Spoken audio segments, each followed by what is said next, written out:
sabi ng iba, ay simple lang daw maging isang rider. Umaaraw man o umuulan, tuloy lang ang laban.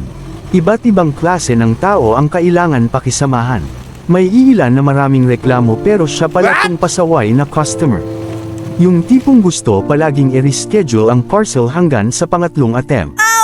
Galit na galit pag na RTS ang order kasi mababan ang account pero hindi naman nag-iiwan ng pambayad. Tinapay. Oo, tinapay lang pangtawid ng gutom. Ganyan ang ilan sa amin, lalo na kung walang mapagkainan sa lugar kasi linggo at malayo sa bayan, kahit papano nagkalaman ng tiyan.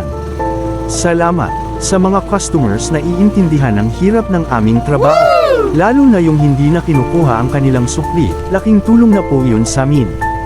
Lubos na pasasalamat sa mga customers na nag-iiwan ng pambayad kung aalis sila sa bahay, o kung hindi man gumagawa ng paraan para makuha pa din ang kanilang parcel. Maraming salamat po.